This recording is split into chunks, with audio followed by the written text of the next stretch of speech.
loroku. Tansaya meneh. Nggih. Nggonmu ngecakake Adijaya Kawijayan kae. Wis katon trengginas. Tak kira pancen sliramu wis buntas nggonmu ngangsu karo oleh bela raga Waryati. Ibu, dados kula menika pinter lan wasis kados ngaten. Sedaya saking kula wentah panjenengan Ibu, kula nelakake matur suwun sanget. Jalaran saben dinten panjenengan menika tansah paring dhateng kula Ibu. Nggih Waryati, Jika dos putih sliramu putri sing tak tresnani. Sliramu tansah tak gluntak ana ing kayangan iki.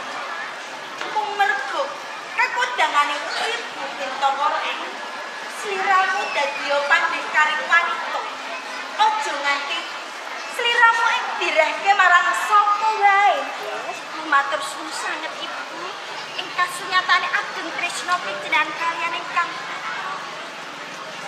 ing kasunyatanipun lahir batin anggenipun Ibu nesih dhateng kula Ibu Putri Bintawara. Nggih Waryati, Siparing dawuh. kejaba kuwi ibu teka lan nyaketi marang sliramu. Saktenane ana perkara sing bakal tak wedharake kelawan sliramu, nggih Waryati. Wonten perkawis. Monggo pecah menika waluka kemawon kaliyan kula Ibu. Estunipun wonten perkawis napa nggih Ibu Putri? Nggih, ibu bakal mbuka lembaraning sejarah 20 taun kapungkur. Nalikaning perang gedhe kawiwitan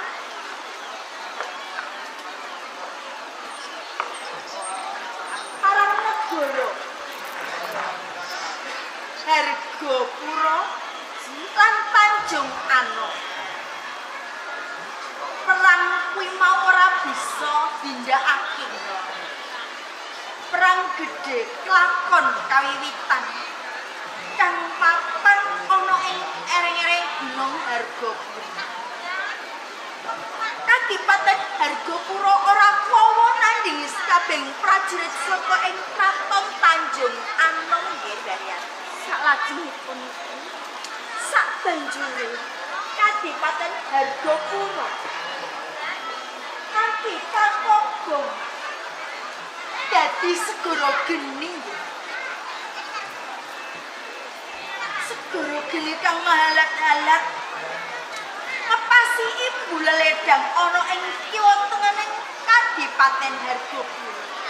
Nanging nggih Waryati, dos pundi Ibu? ibu mirengake ana tan sing punang jabang. Ana sakjroning segara geni kuwi mau. Wonten jabang bayi wonten saklebeting geni menika. Iya. Salajengipun Tuwuh prasa welas. Atining ibu marang Ponang Jabang kuwi mau. Banjur Ponang Jabang sing durung ngerti dodok seleng perkara lan ora duweni dosa. Ibu slametake. Jebul Ponang Jabang kuwi mau mujil pamestri Waryati. pijul pasti. Nanging Ibu, menawi dipun keparengake, kula kepengin sanget mangertosi sinten putri ingkang panjenengan slametake menika Ibu. Banjur Ponang Jabang bayi tak bobok. Tak kanthi munggah ning kahyangan kene. Oh, Tak gula wentah tak tresnani. Malah tansaya saiki wis ngancik tataraning kadewasan. pun akhir dewasa. Iya Waryati. Menawi ngaten Ibu, menawi kedadosan menika kalih dosa kang kapungkur, menawi kados ngaten putri menika saumuran dhateng kula. Pancen bener Waryati. King napa panjenengan boten srawungake dhateng kula. Kula kepingin sanget mangertosi pawasti menika Ibu. Sliramu kepengin mangerteni Ponang Jabang sing dikanthi marang ibu, sing tak gula wentah lan sing tak tresnani kaya dening putriku dhewe. Iki Ibu. Ponang Jabang kuwi mau ora ana liya mung sliramu dhewe.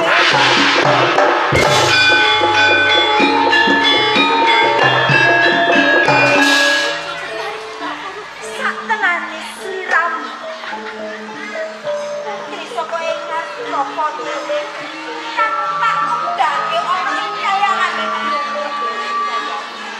Sak sampun-sampun menika bos carane kebarengan sampun tau. Ateges kula menika boten putra panjenengan. Bayar. Ojo bos ati. Senajan to sliramu bukti sing ibu kita kon. Nanging pun tresnane marang sliramu. Ora bedane kaya rining ibu. Lan sliramu ojo kaget. Tresnane ibu king Takarukmi marang sliramu selawase ora bakal luntur. Mergo apa? Kali-kali sliramu isih timur. Tak tresnane tak golongan kang rapi dening putriku. Ning papan kene kowe tetep putriku Wayati. Ibu benar mong wae nggih. Kados pundi. Iki wis titiwancine sliramu turun ning arca wonten. Sabiyen tuh kelawan wong tuamu. Tutuju ning Kadipaten Hargapura. Sebab apa? Perang gede bakal kawiwitan antarané Tanjung Anom lan Hargapura. Lan Hargapura ora bakal pomo. Kanthi arep ngomong Tanjung Anom. Mung sliramu sing bisa ngentasi karya pramuni perkara iki. Nanging ibu, menawi kula menika kedah tumurun wonten ing Hargapura. Ateges kula menika kedah pisan kaliyan panjenengan. Kamangka ibu, kula boten saged mepisahan kaliyan panjenengan ibu kita. Wayati, sliramu salah sawijining pendikari wanita kang digolong sak marang ibu. Ojo gampang ngupus ati, ojo gampang ceklek ati. Tantang tambuwa ngadepi marang kasunyatan iki. Senajan to sliramu pepisahan marang ibu. Ning wis titiwanci sliramu ngaturke dharma bekti marang wong tuamu kang sejati.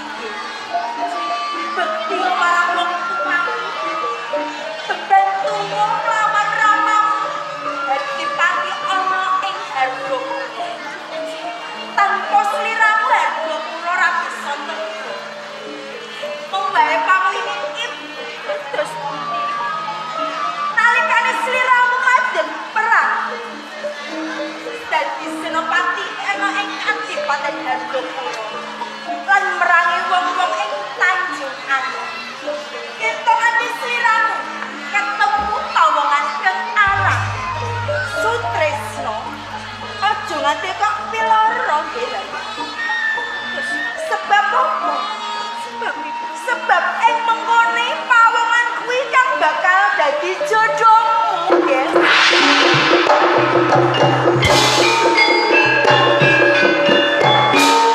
Lan kanggo nambahi kekuatanmu ing mengkone nggonmu ngadepi perang lawan Tanjung Anom. Ibu bakal wening pusaka marang sliramu. Terus ngerti diterono sapa?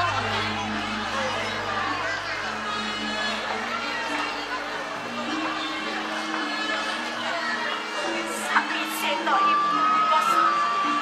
Kabeh lelakon urip usih kaya kene.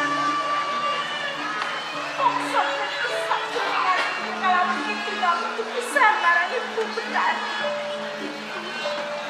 Wayati, cikula iki.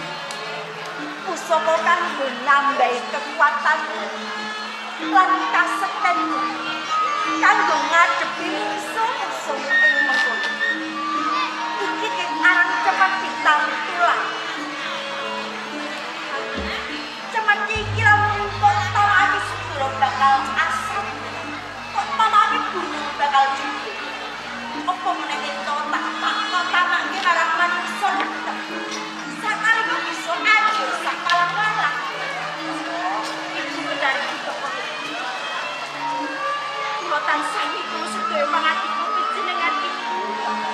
Ingatonake dharma bekti kula kaliyan tiyang sepuh kula. Badhe tumurun wonten ing Harjapada.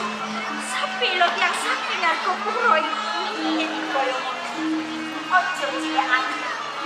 Lamun ing mengkono selera ngukir betul marang mung cukup mandeg lan mantep nyempi asmane. Sanalika ibu bakal temu kono pengarepanmu bantu marang sliramu. Dos ngaten. Nek kados ngaten kula nyuwun pamit. Lan tambahe pangestu. Sing ati-ati Rayan. Wancine sliramu bukti marang wong tuamu kan ngukir jurang. Nyuwun pamit. Nyuwun pamit.